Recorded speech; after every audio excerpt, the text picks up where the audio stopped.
Apparently she's still having her ear chatted off by family members.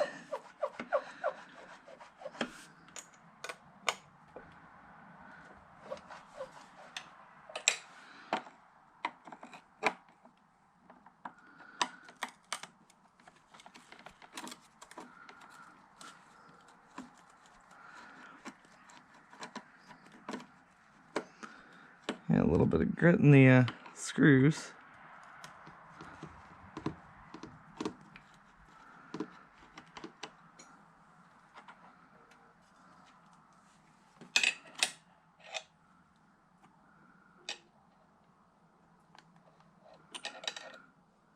That's what was going on. A little vacuum in here.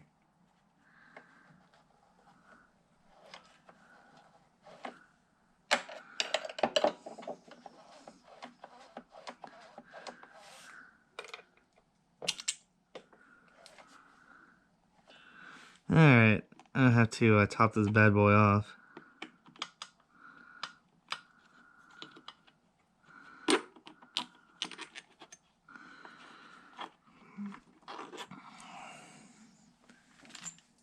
Have me some of my veggie flavored water. Alright. What's going on here, my little scamp?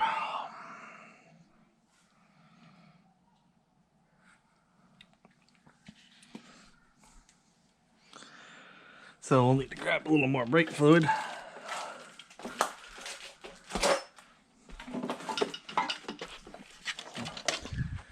And I keep a good amount of it. This stuff hasn't been open for more than about a month.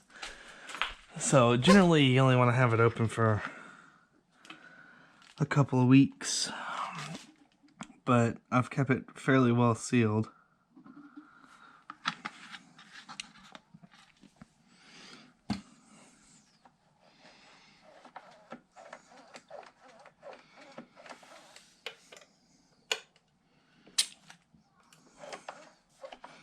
Huh. All right, we're in business. We are blood. Let's try and put you back on, right?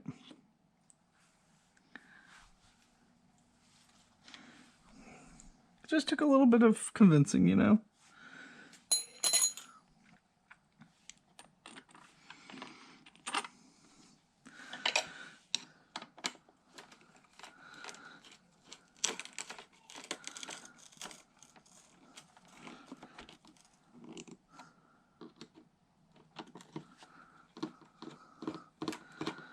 And there is actually a guard that goes on here. I just have it taken off so I could get at the bolt.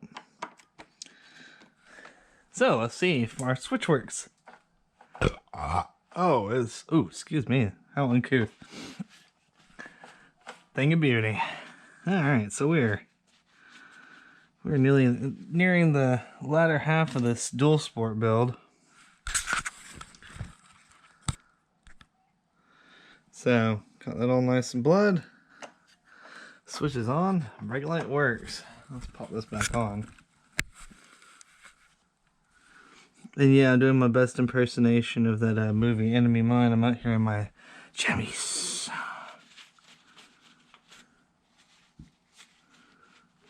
Nothing wrong with that. Alrighty. We'll worry about tying this thing off. And behind the guard, see, this is going to be behind the guard, so you're not going to really worry about it popping off and getting damaged. Alright. Wrench and screwdriver, take a break. Your work is done. I'll toss our guard back on. Make sure our reservoir is back on nice and tight. And get our jammies.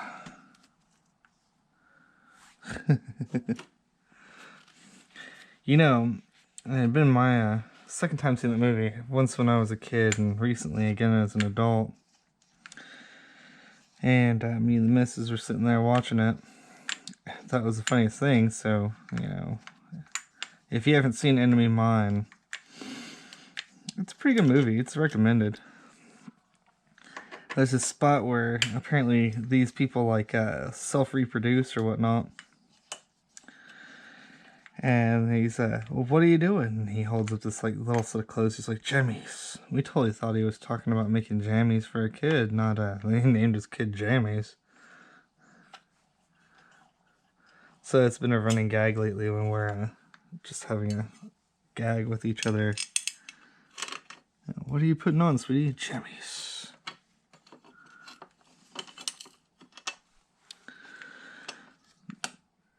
Now here's another design question I have with Yamaha. Why make it to where you have to feed a guard through the frame? It's like putting the bolts in this guard. It's like trying to shoot 2 bullets from 2 moving vehicles.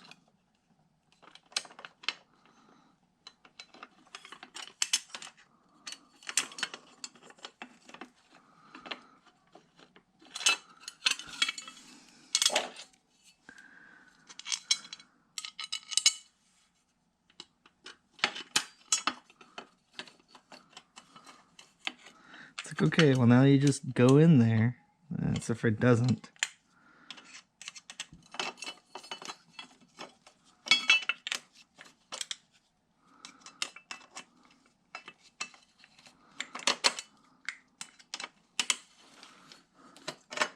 So, okay, so we've discovered something design-wise, something else design-wise I'm not wild about on this bike.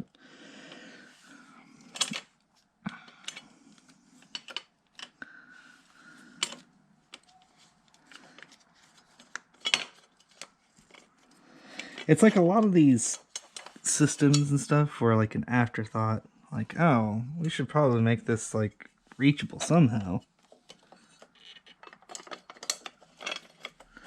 And they put their hands on the hips and nothing happened.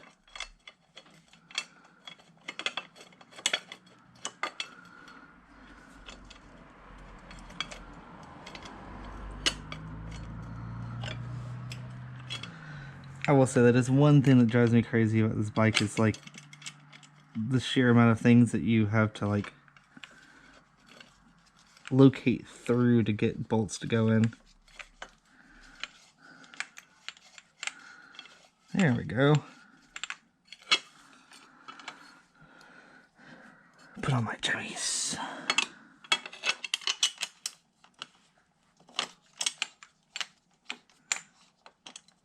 You don't want to tighten it all the way down because then you won't be able to tilt the other one into place. So you got to get the first one started. Then you start feeding on the second one, then tighten them both down.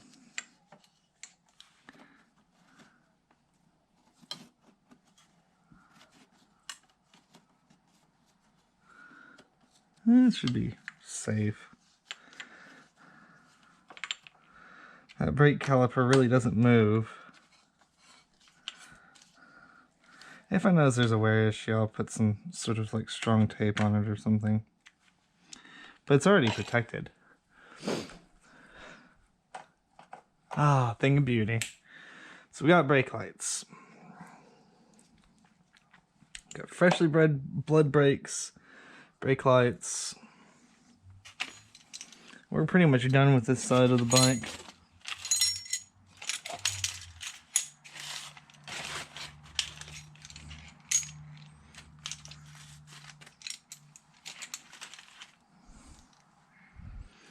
We'll need to come back and get my drink though. In my bench. My jammies. Oh, I know, it's getting a bit old. I'm sorry, guys. It's just so dang funny. The rest of the work is mostly up here.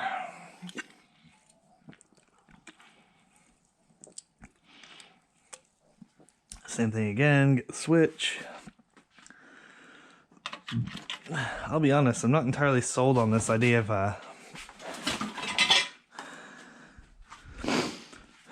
this idea of the wraparound fork lights. I'm thinking honestly I might put some LED strips on the number plate, but we'll stick with this idea just off the bat.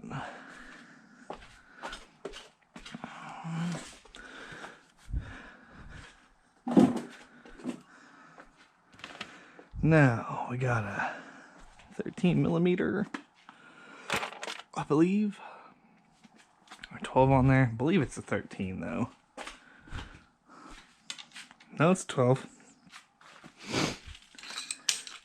Switch number 2.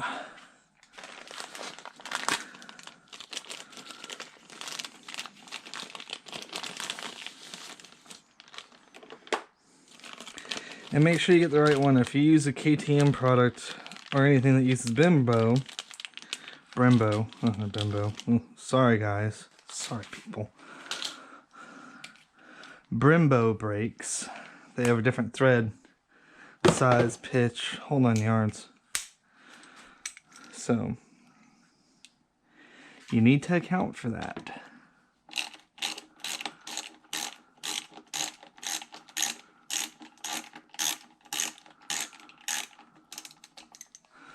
It's going to be nice and easy because this is a brand new master cylinder. Make sure you get this brake fluid off of the bike very quickly.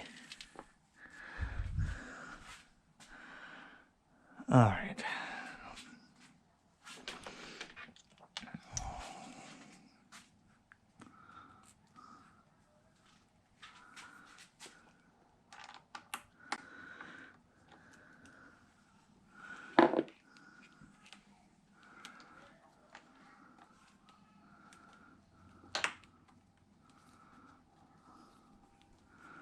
Oh yeah, nice and easy. So I'm gonna grab some shop rag.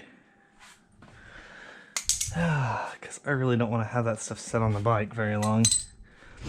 Some shop rag and some contact cleaner.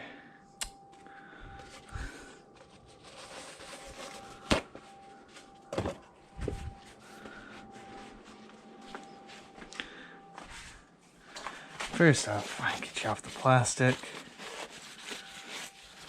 Not as damaging to plastic as it is to paint and metal. This stuff does stain. Hydraulic fluid's pretty rough in that regard.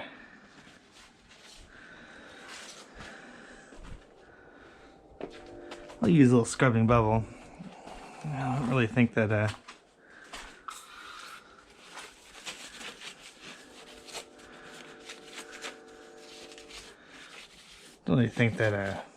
contact cleaner is the proper tool for this scenario.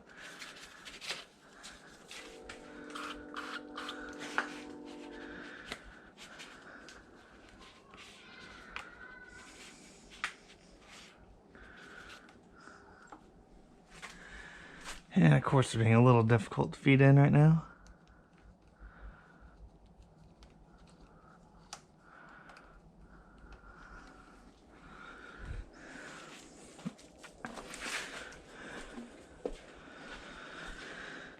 Grab your 14 and start twisting. It'll get easy to feed on finger, so always feed the beginning of it on finger tight if you can. It's a lot of stuff to line up, so sometimes they'll get hung up on various components of this. And chances are you're gonna have to bleed your front brakes.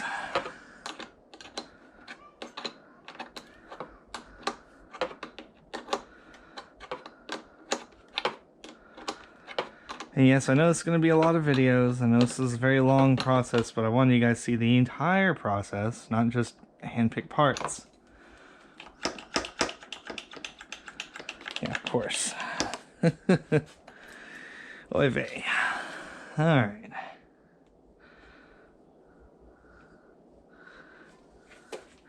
Get you guys unhooked.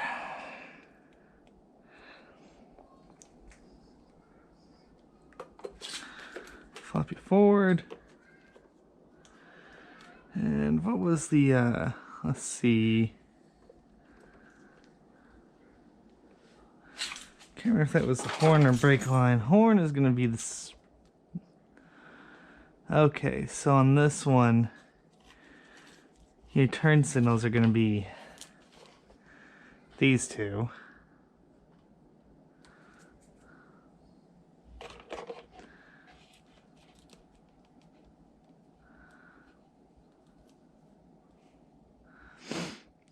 Alright, so these are turn signals. That, I believe, is the brake line on that off-on switch.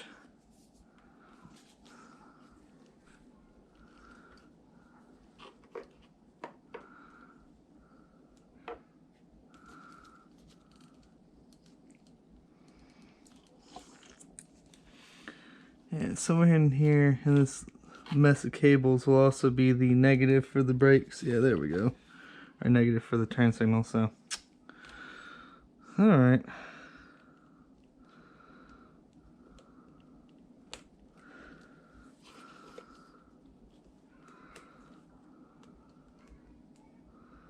So come on.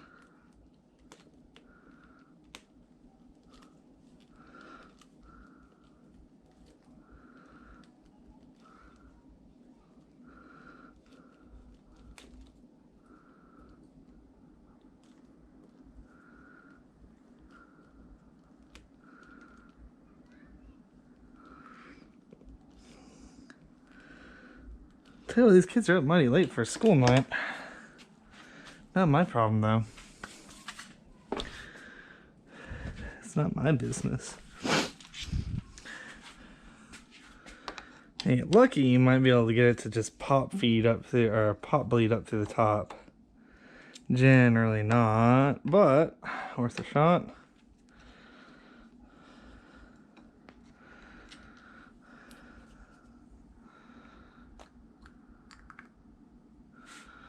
Ooh, yeah, you need a little more fluid too.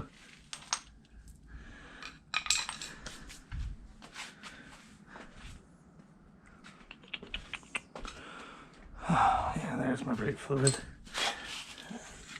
And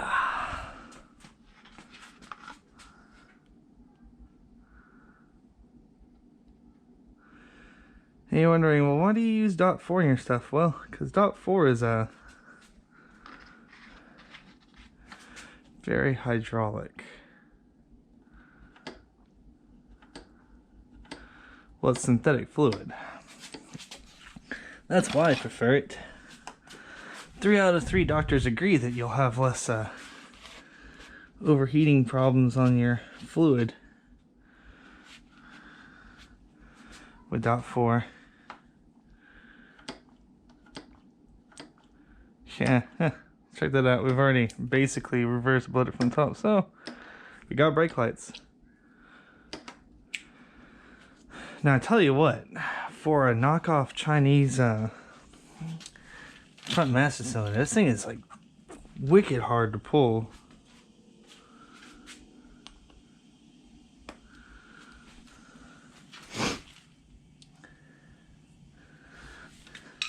And I was right on what we're putting down.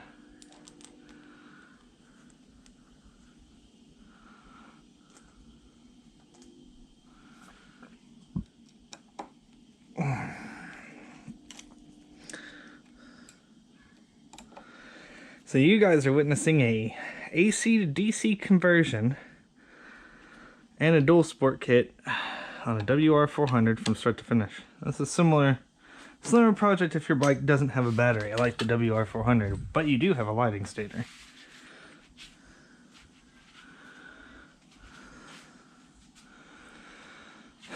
Got a really special video coming out soon regarding well, regarding a few things that I'm going to be adding to this bike. So we are just shy horn. What else are we shy on here? We're just shy horn and turn signals. And as far as the horn mount goes, I'm probably going to mount to where the odometer would normally go.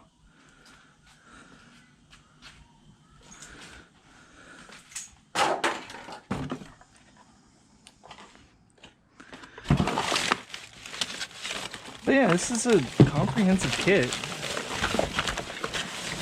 And you're like, well, I see your mirror. What are you doing with the other one? That's a surprise, guys. That is definitely a surprise there. I'm not going to ruin that one.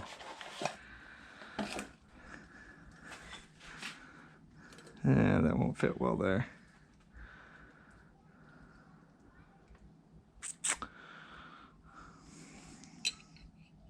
That's too close. And this is where I'm another instance where I'm missing the the RM125 for all of its myriad of mounting points here. So, where do we mount this?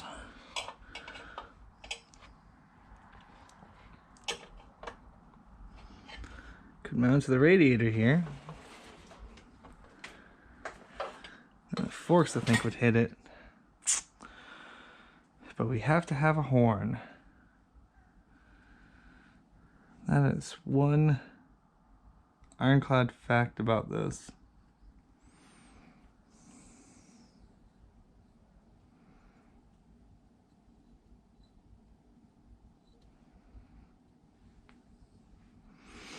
Well, it could always been this tab.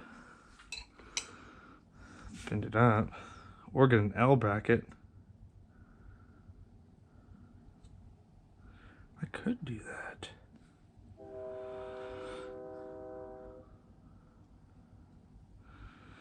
I think we're going to go to Home Depot tomorrow morning when I go deal with the rest of the paperwork for the Africa Twin. We're going to swing by Home Depot. We're going to grab an L bracket for this horn. So we're going to hold off on the horn until tomorrow. You just chillax, horn.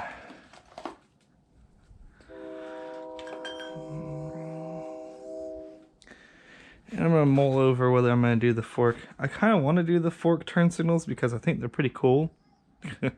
That's a great reason. I think they look pretty cool. They look swell. There's a part of me that's thinking, man, that's just not the solution, because this bike, I can't use seal savers on it because of the way the fork legs are done on it. And this thing seems to be fork seal happy. So do I want to have a set of turn signals that are rendered basically useless the second I have to peel these forks out and work on them?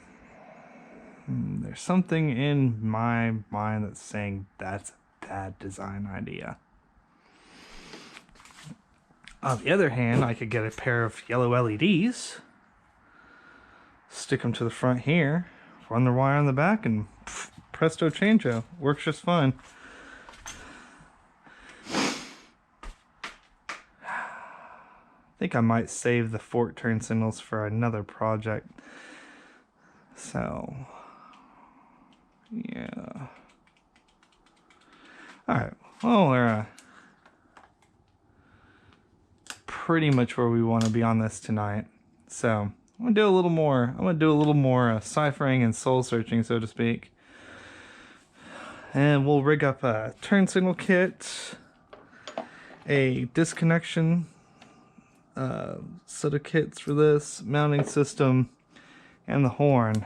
And we should be in business tomorrow. We should have a street legal, well, technologically speaking, street legal WR400. Then it'll be the paperwork aspect, which, as you guys have seen, is actually something that I have a bit of experience with. So that's all for tonight, folks. See you tomorrow. Hopefully finish this up. And got a really good video, though, coming up soon. I think you guys will enjoy it. But yeah, since I'm Africa Twinless, I need something that I can take on the road every once in a while. I think this WR400 will do okay. Not great, but okay. Well, have a good night.